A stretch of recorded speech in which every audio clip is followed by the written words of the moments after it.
नमो अरिहन्ताणं नमो सिद्धाणं नमो आयर्याणं नमो वज्रायाणं नमो लोये सव्वसाहुरम्। Level 5 वीतराग विज्ञान 2 में पहला पाठ अपना देव शास्त्र गुरु का स्वरूप ये चल रहा है। इसमें अभी तक हम लोगों ने देव क्या होते हैं, देव का क्या स्वरूप होता है, कैसी उनकी वीतरागता होती है, कैसे वे सर्वज्ञ होते हैं, किस प्रकार उनमें हितोपदेशीपना होता है, इसकी चर्चा अपन ने अभी तक की कक्षाओं में की थी। बराबर। आइए, अब ये हम लोग डिस्कस कर चुके थे। चलो ये दो प्रश्न अपन कर लेते फिर आगे बढ़ते हैं कि वीतरागता, सर्वज्ञता, हितोपदेशिता, ये तीनों का क्रम है। माने ये तीनों एक सीरियल में ऑर्डर में चलते हैं। बिना वीतरागी हुए सर्वज्ञता नहीं हो सकती। इस पर हम लोग बात कर चुके थे। बराबर। आए, सभी को क्लियर है ये बात? किसी को कुछ में प्रश्न है कि वीतरागी हुए बिना सर्वज्ञता क्यों नहीं होती? बताओ, चलो कौन बताएगा, फिर अपन आगे बढ़ेंगे। उत्तर दीजिए। लिखा है ना इसमें, सर्वज्ञता वीतरागता से पहले क्यों नहीं होती है? बोलो भाई। सर्वज्ञता वीतरागता से पहले क्यों नहीं होती है? पहले वीतरागता होगी, उसके बाद सर्वज्ञता होगी, ऐसा क्यों है? बताओ। किसी को देना है उत्तर कि मैं ही दे दूं? किसी को पता ही नहीं है तो है। चलो देखो, अगर वीतरागी कोई जीव नहीं होगा तो सर्वज्ञ हो जाएगा। सर्वज्ञ मतलब समझ में आया ना, कि अब उनमें समस्त पदार्थों को, समस्त द्रव्यों को जानने की क्षमता है। हर चीज, हर समय की, हर व्यक्ति की, सबके बारे में वो जान पाते हैं। अब इसमें वीतरागता की क्या आवश्यकता है? कि अगर वीतरागता नहीं होगी तो राग द्वेष रहेगा, और राग द्वेष के रहते अगर सभी बातें जानने में आ जाए तो वह तो विनाश का कारण बनेगा, कलह का कारण बनेगा, झगड़े का कारण बनेगा। समझ में आया ना? द्वेष का कारण बनेगा। इसके लिए वीतरागता होने पर ही सर्वज्ञता होती है। सर्वज्ञता बिना वीतरागता के नहीं होती। चलो, अब तीसरा प्रश्न कि हितोपदेशी बना बाद में ही क्यों होता है? वीतरागी होकर के हितोपदेशी हो जाओ। हितोपदेशी वीतरागता और सर्वज्ञता के पहले नहीं हो सकती। क्यों नहीं हो सकती है दिव्यांश? हितोपदेशी मतलब क्या होता है? हित प्लस उपदेश, है ना?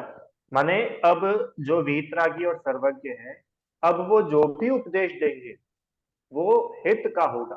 किसके हित का होगा? कि समस्त जीव मात्र के हित का होगा। समझ में आया? बोलो आराध्या। जो मुनिराज लोग प्रवचन देते वो तो सर्वज्ञ नहीं है, उसको हम्म। हितोपदेश में मानेंगे कि नहीं? बढ़िया।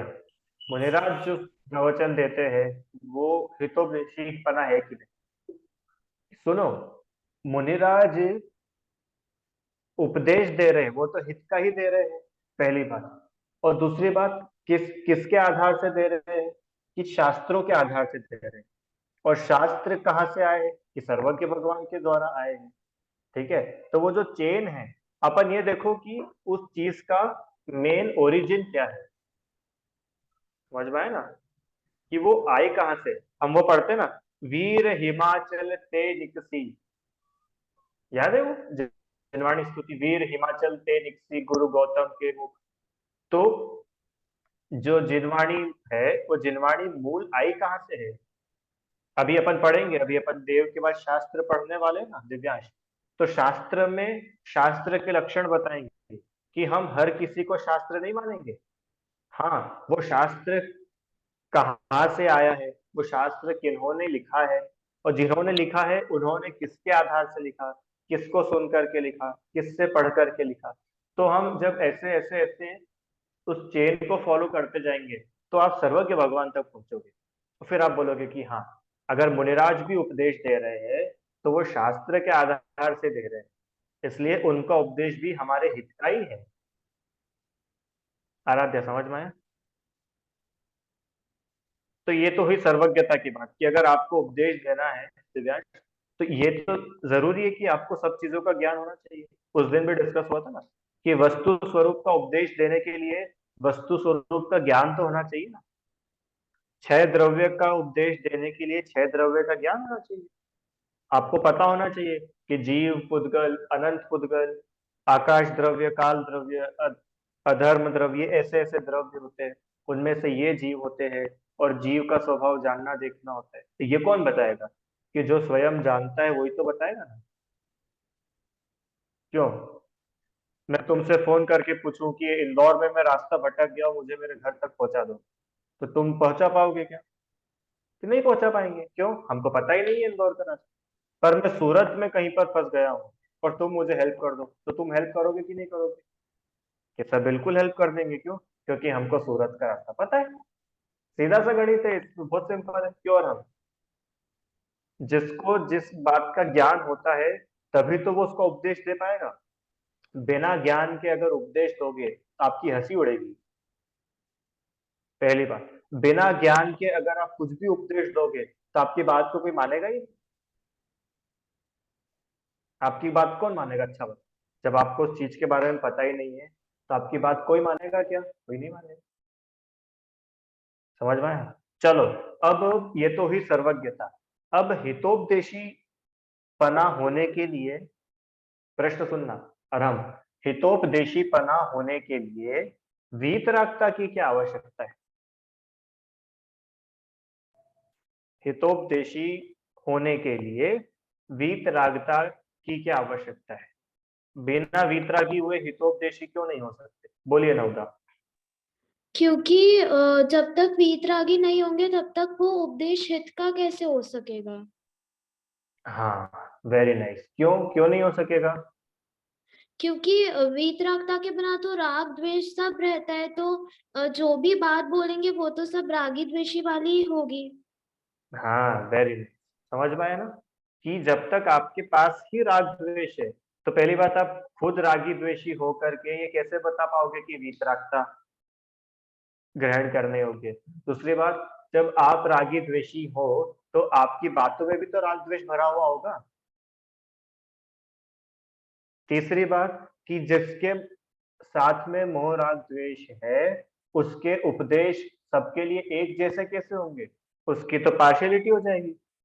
जैसे मानो आप पूरी क्लास है, ठीक है, और मैं अगर वीत रागी हूं तो आप सबको एक जैसा बता दूंगा।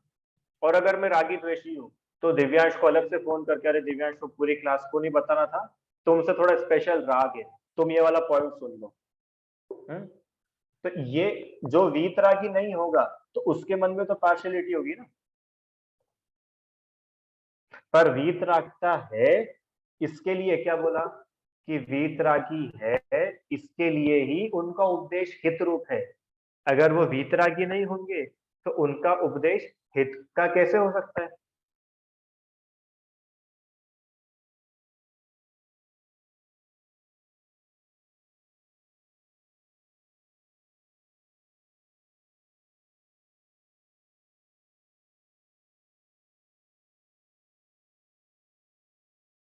द्वेष का मादिक जीते सब जग जान लिया, और सब जीवों को, कुछ कुछ जीवों को नहीं, अगर कुछ कुछ जीवों को होता तो हम बोलते कि यार ये रागी द्वेषी है, इन्होंने अपने भक्तों को, जैन लोगों को तो मोक्ष मार्ग का उपदेश दे दिया और वो अजैन लोगों को तो मोक्ष मार्ग का उपदेश दिया ही नहीं। पॉइंट समझ में आ रहे हैं ना? उसमें क्या बोला? सब जीवों को, सब जीवों को मतलब अरहम, दिव्यांश, सब जीवों को मतलब कि जितने भी जीव है संसार के सभी जीवों को मोक्ष मार्ग का उपदेश दिया है। इसका मतलब आप समझे? जिस कमठ ने पार्शनाथ के ऊपर पत्थर बरसाए थे उस कमठ को भी मोक्ष मार्ग का ही उपदेश दिया। क्यों? वो कमठ ने तो इतना परेशान करा था, जाओ तुमको उपदेश नहीं देंगे, ऐसा नहीं। अगर आप ऐसा कर रहे हो तो आप वीतरागी नहीं हो, वीतरागी नहीं हो तो आपका उपदेश हितरूप होगा ही नहीं। आप तो ये सिखा रहे हो कि लोगों से द्वेष करना चाहिए। समझ में आया पॉइंट अरब? तो हितोपदेशीपना वीतरागता के साथ ही संभव है। अगर वीतरागता नहीं है तो हितोपदेशीपना नहीं।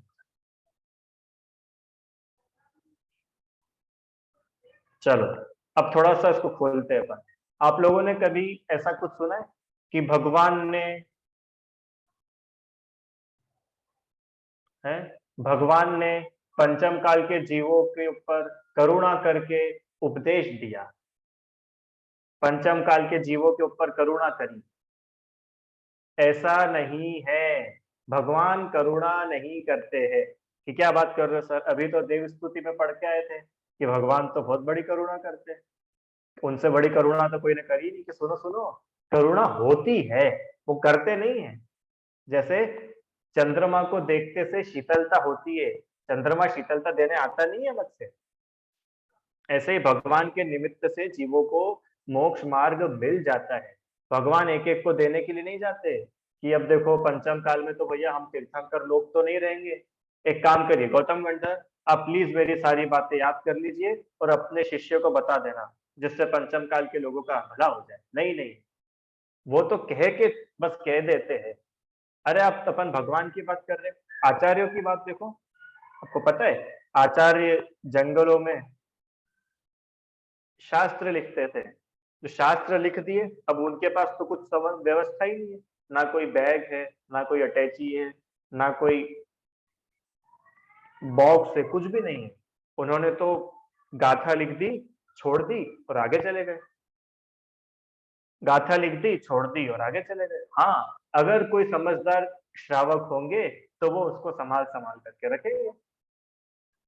अरे इतना राग तो मुनिराज को भी नहीं होता है। समझ में आए ना?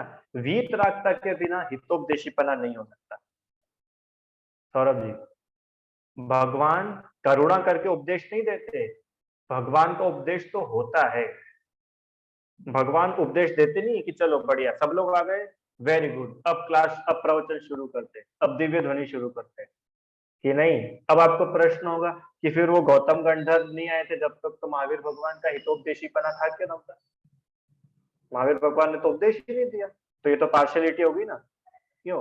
65 डेज तक इतने सारे लोग डेली आते थे, दिन में 3 बार 4 बार।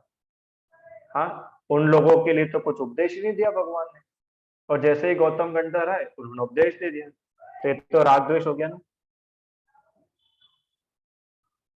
है, अब बताओ राग द्वेष हुआ कि नहीं? क्यों? गौतम गंधर्व के लिए थोड़ा वीआईपी ट्रीटमेंट, और बाकी जो जितने श्रावक थे, दूसरे मुनिराज थे, आरिकाएं थी, वो लोग रोज जाते थे, भगवान के दर्शन करते थे और भगवान की वाणी नहीं खिलती। बोलो क्या जोड़ना चाहते हो दिव्यांश? वो राग द्वेष इसीलिए नहीं है क्योंकि मीन्स पर जो वो बोल रहा है वो किसी को समझ नहीं आता, वो ओनली गणधर ही समझ सकते हैं। अच्छा, और कुछ किसी को इसमें जोड़ना है? प्रश्न समझ में आया मेरा अरम भैया? क्या प्रश्न है?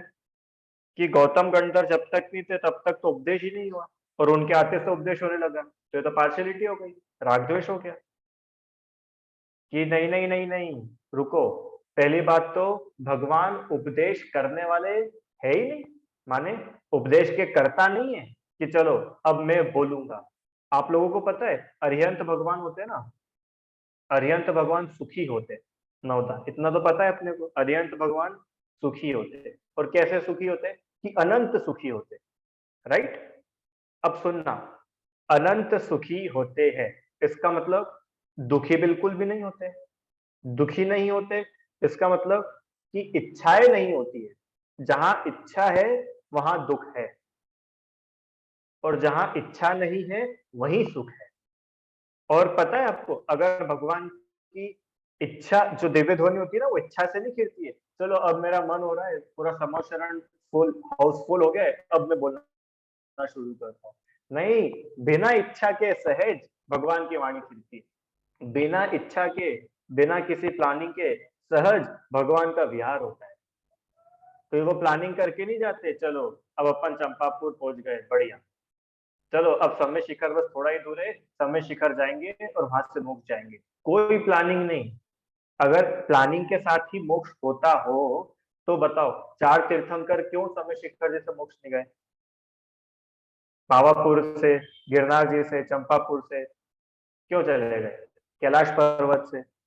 इसका मतलब कि कोई इच्छा नहीं होती है, कोई प्लानिंग नहीं होती है, सहज ही, बाय नेचर, नेचुरल ही जो होता है उसको सहज स्वीकार कर। तो उपदेश भी भगवान का जो होता है वो सहज ही होता है। ऐसा नहीं है कि गणधर है तो उपदेश हो जाएगा। अच्छा मुझे बताओ, गौतम गणधर तो समूह शरण में थे, उसके बाद महावीर भगवान का उपदेश क्यों बंद हो गया और वो क्यों मोक्ष चले गए? समझ में आया ना? गणधर के रहते हुए भी उपदेश बंद हो जाते हैं। ऐसा नहीं है कि गणधर है तो फिर उपदेश हो गए। अच्छा, और गणधर है तो फिर दिन में सिर्फ 3 या 4 बार ही क्यों दिव्य ध्वनि फिर रही है? पूरे 24 घंटे क्यों नहीं हो रही है? गणधर तो 24 घंटे वहीं पे है। समझ में आया? इसका मतलब गणधर है तो ही दिव्य ध्वनि खिलेगी। देखो वो तो निमित्त नैमित्तिक पना है। निमित्त नैमित्तिक पना मतलब समझते हो आप? जैसे सनराइज हुआ तो कमल खिला, सूरज ने आकर के कमल को खिलाया नहीं है, पर वो दोनों में निमित्त नैमित्तिक पना ऐसा है कि सूर्योदय के निमित्त से कमल खिलता है। देखो स्तुति में भी क्या लिखा था?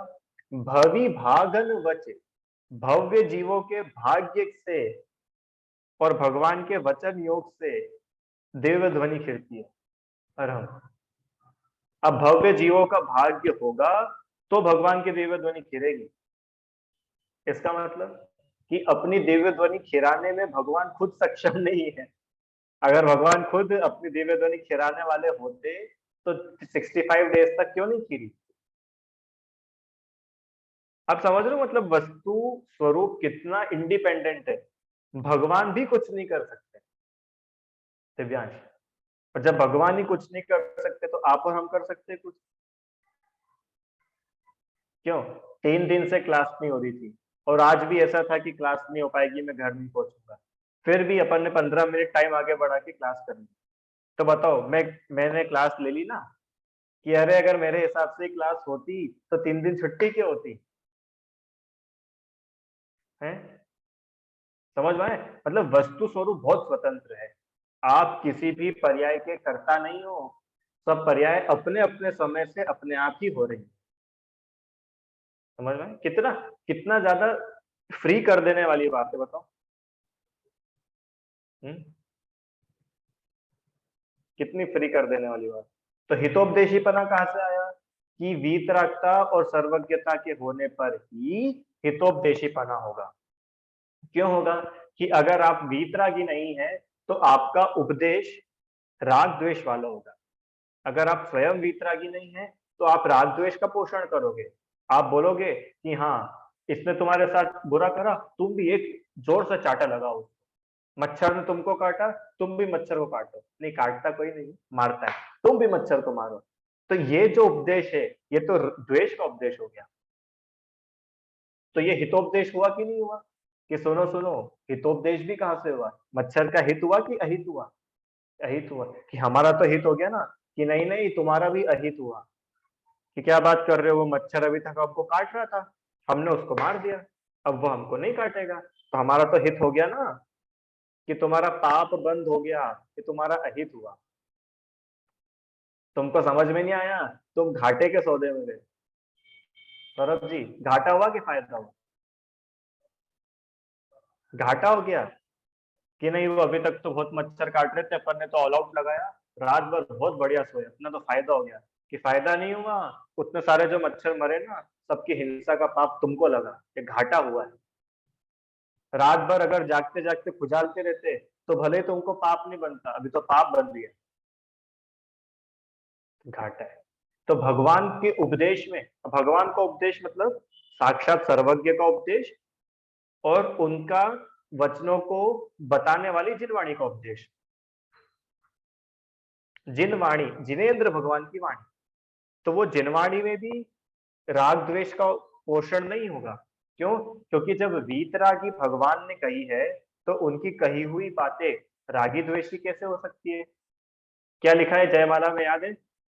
वीतरागता की पोषक ही जिनवाणी कहलाती है ना? देवशास्त्र गुरु की जयमाला में है ना, जिनवाणी किसको बोलते हैं? कि जिससे वीतरागता का पोषण हो, जिसको पढ़ करके आप में अगर राग द्वेष होने लग जाए, इसका मतलब वो जिनवाणी नहीं, और तुमने सही तरीके से नहीं पढ़ा है।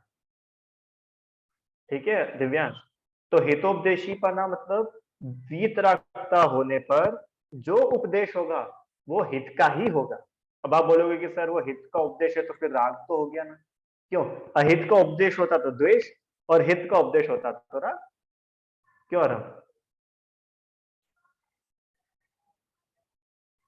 कि नहीं नहीं, इसको राग नहीं बोलते हैं, इसको राग नहीं बोलते हैं। राग तो संसार का कारण है, और ये वाला हित तो संसार से पार लगाएगा। समझ में आया क्या? हाँ। अब सर्वज्ञता क्यों? कि सर्वज्ञता के बिना आपकी बातें प्रमाणिक ही नहीं है। आप क्या बोल रहे हो उसका क्या प्रूफ है? आप सही बोल रहे हो कि गलत बोल रहे हो हम कैसे मान ले? तो भैया नहीं, हम सर्वज्ञ है, और ये हमारे पास सर्टिफिकेट है। कि क्या सर्टिफिकेट है आपके पास में? कि हम तीनों लोगों को जानते हैं, हम तीनों काल की सभी बातों को जानते हैं, तो हमारी कही बात झूठ हो ही नहीं सकती है। समझ में आएगा? तो वो बात को सर्टिफिकेट मिलेगा, नहीं तो आप क्या सर्टिफिकेट दोगे? है ना? चलो आगे बढ़ते हैं।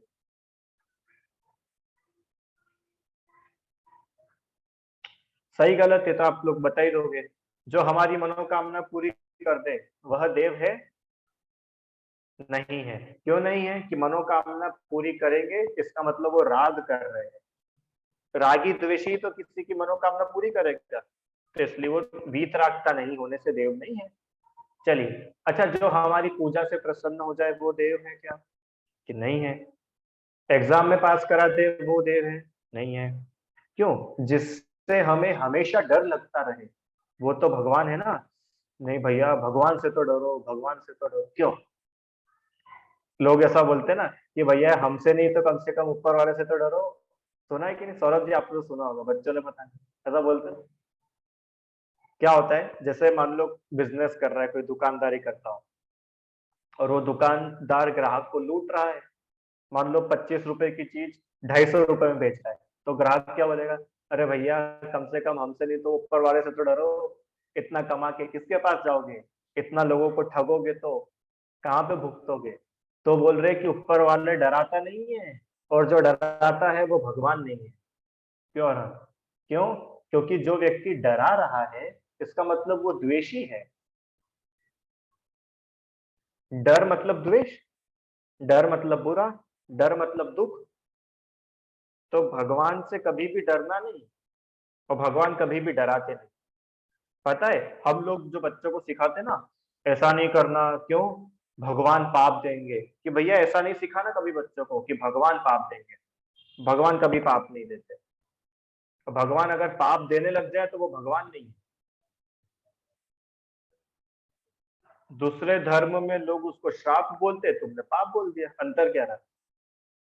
सौरभ जी, भगवान कभी पाप देते क्या? नहीं देते। कभी भी ना अपन ऐसा सीखना, ना किसी बच्चों को ऐसा सिखाना। आलू नहीं खाना, क्यों? भगवान पाप देते, भगवान पाप लगाएंगे। झूठ नहीं बोलना, क्यों? भगवान पाप लगाएंगे। अब भगवान को जबरदस्ती बीच में मत लेके आओ।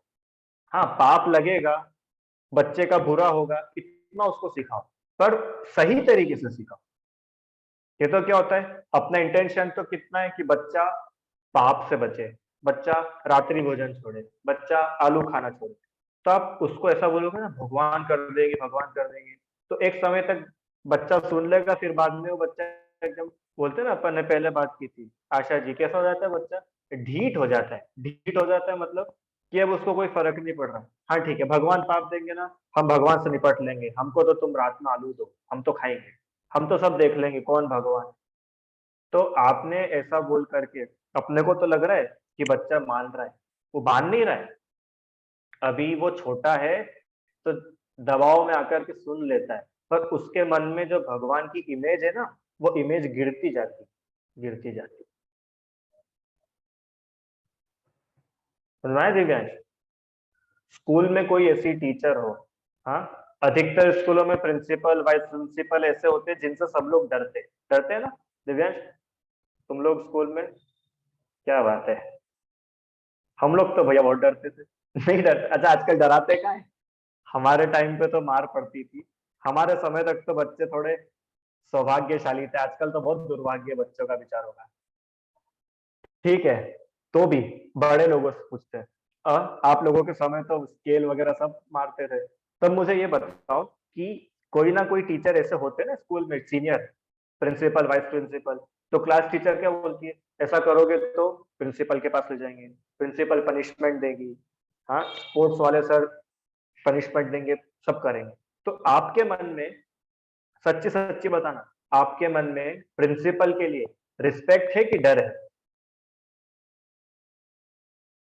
बोलो, रिस्पेक्ट है कि डर है? कि रिस्पेक्ट नहीं है, डर है। अगर आप वो प्रिंसिपल को देखते से गुड मॉर्निंग भी कर रहे हो ना, तो वो रिस्पेक्ट में नहीं कर रहे हो, वो आप डर की वजह से कर रहे हो। आराध्या, समझ में आया?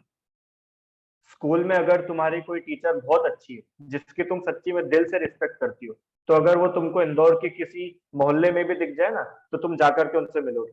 मिलोगे कि नहीं? बिल्कुल मिलेंगे। और कोई टीचर ऐसी हो जिससे अपने को डर लगता हो, जो हमेशा अपने को डांटती हो, तो अगर वो अपने को स्कूल के बाहर भी कहीं मिल जाए, तो अपन मिलने जाते हैं क्या उनसे? हैं? नहीं जाते, उल्टा और रास्ता काट के निकल जाते कि नहीं भैया, अपने को नहीं मिलना। क्यों? इसका मतलब आपके मन में उनके लिए रिस्पेक्ट नहीं है, आपके मन में उनके लिए डर है। ऐसा ही, अगर भगवान के डर से तुम रात्रि भोजन छोड़ रहे हो, भगवान के डर से अगर आप अभक्ष छोड़ रहे हो, भगवान के डर से अगर आप मंदिर दर्शन करने जा रहे हो, इसका मतलब भगवान की रिस्पेक्ट नहीं। समझ में आया दिव्यांश? भगवान का डर नहीं, अरे भगवान से नहीं डरो, कर्मों से डरो। और जो डरा है वो भगवान कैसे? अपन ने बात की थी कि भगवान डराने वाले होते हैं क्या? दमदा भगवान कैसे होते हैं? डरावने। ऐसी आंखें बड़ी बड़ी, जीवान बाहर निकली हो, हाथ में दो चार हथियार हो, तो ऐसा जीव तो द्वेषी है, ऐसा जीव भगवान थोड़ी है। और हमने स्तुति में पढ़ा था भगवान कैसे होते हैं दिव्यांश? कैसे मुद्रा है भगवान की? परम डरावनी मुद्रा। क्यों? भगवान की मुद्रा कैसी है? नहीं नहीं, परम शांत, है ना, पढ़ा था ना स्तुति में, जय परम शांत मुद्रा समेत। परम शांत मुद्रा होती है भगवान की। इसलिए कभी भी भैया, ना भगवान से डरना, ना भगवान से किसी को डराना। अगर किसी को सिखाना भी है, तो उसको कर्म व्यवस्था सिखाना, पुण्य पाप सिखाना, सही गलत सिखाना, और सही क्यों सही है और गलत क्यों गलत है, ऐसा सिखाना। और अपने को सिखाते नहीं बने तो भगवान के माथे मत डाल देना सारी बातें कि भैया भगवान पाप देंगे। नहीं नहीं, भगवान पाप, अब भगवान पाप देने लग जाए तो वो वितरागी नहीं रहे। समझ में आए ना? सुन रहे हो सब लोग बच्चे? भगवान पाप नहीं देते। तो फिर अभी तक मम्मी तो बोलती थी भगवान पाप देंगे, अब क्या करें? कि सुनो, पाप तो लगेगा पर भगवान नहीं देंगे। ठीक है, नहीं तो तुम लोग फ्री हो जाओ कि ये बढ़िया बताया सर, अब तो पाप भी नहीं लगेगा, अब तो सब चालू। कि चालू नहीं, पाप तो लगेगा, पर ये अपने मन से निकाल देना कि भगवान देंगे। चलो आगे। अरे भगवान। हम्म। जिससे हमें संसार से छूटने का रास्ता मिले, वह देव है। सही की गलत? कि हाँ, ये सही बात है। और जो हमारी स्तुति करने से प्रसन्न नहीं होते हैं, वो देव है। सही की गलत? सही की गलत? कि हम कितनी स्तुति कर ले वो प्रसन्न नहीं होंगे। सही की गलत? गलत? सही? कि सही बात है। मांगतुंग आचार्य ने तो भगवान की बहुत स्तुति करी थी, तो उनके ऊपर तो प्रसन्न हो गए थे ना आदिनाथ भगवान। एक के बाद एक, तड़ तड़ तड़ तड़ ताले टूट गए। प्रसन्न हुए कि नहीं हुए? कि अगर भगवान प्रसन्न होते तो जेल में जाने की नौबत ही नहीं आती। क्यों? समझ में आया ना? चलो अब भुवन सुंदरी, अभी भुवन सुंदरी की कथा सुनी थी अपन ने? क्यों दिव्यांश, तुम थे उस कथा में, भुवन सुंदरी में? हाँ। तो जब भुवन सुंदरी के ऊपर इतने सारे परेशानी आई, मदनपुरी का व्यापारी और वो खुद राजा, है ना, उसके बाद में वो दूसरा क्या नाम भूल गया मैं, दूसरे राजा थे, इन सब लोगों ने भुवन सुंदरी को बहुत परेशान करा, और भुवन सुंदरी ने तो पंच परमेष्ठी का स्मरण करा और भुवन सुंदरी बच गई। तो पंच परमेष्ठी ने भुवन सुंदरी को बचाया कि अगर पंच परमेष्ठी बचाने वाले होते तो भुवन सुंदरी के ऊपर परेशानी आती ही क्यों? परेशानी तो आई, इसका मतलब पंच परमेष्ठी ने बचाया है। तो फिर क्या करे कि पंच परमेष्ठी की भक्ति से जो विशुद्धि हुई, पंच परमेष्ठी की भक्ति से जो पुण्य बंध हुआ, उससे वो बची। समझ में आया? ये अपन पहले भी पढ़ चुके थे 6 डाला में, दूसरे डाल में। पंच परमेष्ठी की भक्ति से, रीता आंटी, भक्तमय स्तोत्र में लिखा है ना कि भगवान आपकी भक्ति करने से उपद्रव शांत हो जाते हैं, और आपकी भक्ति करने से तो है वो सांप का वो दूर हो जाता है, शेर भी हो तो भाग, सब चीजें उसमें लिखी। तो वो गलत लिखी है क्या? कि बिल्कुल भी गलत नहीं लिखी है, पर उसका सार इतना सा है कि आदिनाथ भगवान आकर के तुम्हारा जहर पकड़ के निकालेंगे नहीं। हाँ, भगवान की भक्ति से जो परिणामों में विशुद्धि हो, भगवान की भक्ति से जो परिणामों में शांति मिलेगी, जो पुण्य का बंध होगा, उसके फल में आपके सारे पाप दूर हो जाएंगे, आपके सारे दुख दूर हो जाएंगे, है ना? ऐसा समझना। चलो बढ़िया।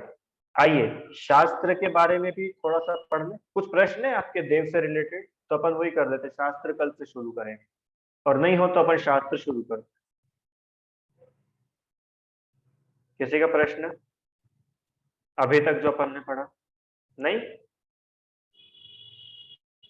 चलो, शास्त्र किसे कहते हैं? देव, शास्त्र, गुरु। बोलो, शास्त्र किसे कहते हैं?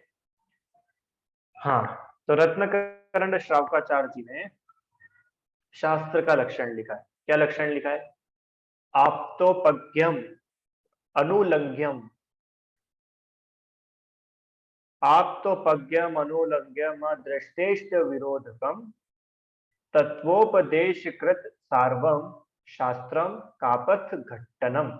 क्या मतलब हुआ कि आप्तोपज्ञम, अभी सिर्फ इसका अपन सामान्य अर्थ देखते हैं। शास्त्र का लक्षण कि हम किसी भी किताब को शास्त्र कब माने। हमारे पास तो बहुत सारी किताबें, कोई बोलता है भागवत गीता है, कोई बोलता है कुरान है, कोई बोलता है बाइबल है, कोई बोलता है कोई मोटिवेशनल स्पीकर की लिखी हुई है, कोई बोलता है समय सार है, कोई बोलेगा प्रवचन सार है, कोई बोलेगा मोक्ष मार्ग प्रकाशक है। अब आप ये डिसाइड कैसे करोगे कि ये सच्ची में शास्त्र है क्या? बाहर से देखने में तो वो भी कागज का है, ये भी कागज का है, तो पहचानेंगे कैसे? तो शास्त्रों को पहचानने की बहुत बढ़िया बढ़िया बातें बताइए। क्या क्या बातें हैं सुनो। सबसे पहले आप्तोपज्ञ, आप्त मतलब देव, आप्त के द्वारा कहा गया। सबसे पहली शर्त रीता आंटी, शास्त्र क्या होते हैं कि जो आप्त, आप्त मतलब जिनेंद्र भगवान, जो जिनेंद्र भगवान के द्वारा कहा गया है। अब आप्त मतलब वो तीनों बातें लगा देना कि जो वीतरागी के द्वारा कहा गया, जो सर्वज्ञ के द्वारा बताया गया है, जो हितोपदेशी भगवान के द्वारा कहा गया है, वो शास्त्र है। पहला लक्षण सही है। चलो दूसरा लक्षण क्या है? अनुलंघ्यम, माने वादी प्रतिवादी के द्वारा उल्लंघित न हो। माने जो वो शास्त्र है, शास्त्र में जो कुछ भी लिखा हुआ है वो किसी भी विरोधी जीव के द्वारा उसका उल्लंघन ना किया जा सके। माने शास्त्र की बातें कभी भी झूठी ना हो।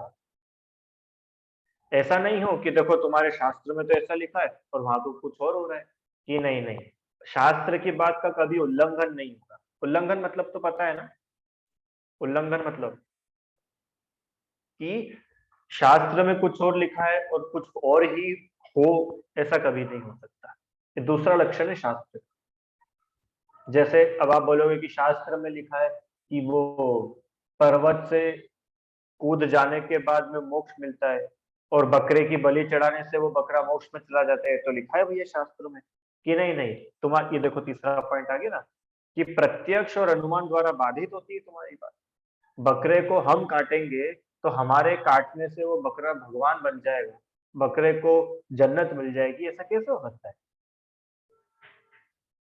तो तुम्हारी बात तो कैसी है कि बाधित है, तुम्हारी बात में तो ठोसता नहीं है, तुम्हारी बात तो कट रही है। शास्त्र तो वो होता है कि जिसकी बातें कभी कटे ना, है ना? कि नहीं नहीं, वो शास्त्रों में लिखा है गंगा नदी में डुबकी लगाने से तो सारे पाप धुल जाते हैं, कि बिल्कुल गलत है आपकी बात। क्यों? विजय माल्या ने इतने सारे पाप करे, पूरे देश को खूब सारा चूना लगाया, और वो गंगा नदी में डुबकी लगा दे, बोलो सरकार विजय माल्या के सारे पापों को माफ करेगी कि नहीं? क्यों नहीं करेगी? इसका मतलब सामने के सामने तो आपकी बात कट रही है कि नहीं? और उस नदी में रहने वाली जितनी भी मछलियां हैं, उनसे बड़ा पुण्यात्मा तो कोई होगा ही नहीं, क्योंकि वो तो रही उस पानी में रही है कि भैया ऐसा नहीं है। ठीक है, तो ये प्रत्यक्ष और अनुमान दोनों से ही आपकी बातें कट रही है, आपकी बातों का कोई मिलान नहीं है। तीसरा, तत्वोपदेश कृत, माने वो शास्त्र में तत्व का उपदेश होना चाहिए, तत्व का उपदेश होने वाले होते शास्त्र। शास्त्रों में घर गृहस्थी की बातें लिखी हुई नहीं मिलेगी, शास्त्रों में तत्व का उपदेश मिलेगा, जीव अजीव आश्रव बंध आदि तत्वों का उपदेश मिलेगा, मोक्ष का उपदेश मिलेगा, मोक्ष के मार्ग का उपदेश मिलेगा, आश्रव मिलेगा तो आश्रव से कैसे छूटे ये मिलेगा। समझ में आए ना उधर? तत्वों का उपदेश मिलेगा शास्त्रों में। तो अब आप बोलो कि सर हम शास्त्र पढ़ रहे हैं और इसमें तो कुछ मजा ही नहीं आ रहा है, कुछ मिर्ची मसाला होना चाहिए, कि मिर्ची मसाले के लिए शास्त्र, तत्वों का उपदेश होगा उसमें। हाँ, मिर्ची मसाला चाहिए तो आप कॉमिक्स पढ़ो, पर वो शास्त्र नहीं। सार्वम, सब जीवों का हित आ गया ना, शास्त्रों में सब जीवों का हित होगा। ऐसा कोई शास्त्र नहीं होता कि जिसमें किसी भी जीव, भले वो छोटी सी चींटी क्यों ना हो, रीता आंटी, उसके अहित की बात हो। नहीं, शास्त्र है इसका मतलब उसमें प्रत्येक जीव के हित की ही बात होगी। क्यों होगी? क्योंकि हितोपदेशी भगवान ने कही है ना। अब समझ में आ गया कि नहीं? वो शास्त्रों में तो लिखा है कि वो भस्म चढ़ानी पड़ती है, बलि चढ़ानी पड़ती है, हमारे शास्त्रों में लिखा है कि आपके बलि चढ़ाने से जिसकी बलि चढ़ रही है, एक बार उस गाय से तो जाकर के पूछो उसको कैसा लग रहा है, कि उसका तो अहित हो रहा है, इसका मतलब आपका शास्त्र झूठा है। समझ में आया ना? ये परीक्षा है शास्त्रों की, कैसे परीक्षा की जाए कि सभी जीवों का हित होना चाहिए। कापत्य घट्टन, और मिथ्या मार्ग का निषेध करने वाला होना चाहिए। शास्त्रों से मिथ्यात्व का नाश होता है, मिथ्यात्व का पोषण नहीं होता है। इस प्रकार जिसका स्वरूप है, ऐसे लक्षणों वाले शास्त्र ही सच्चे शास्त्र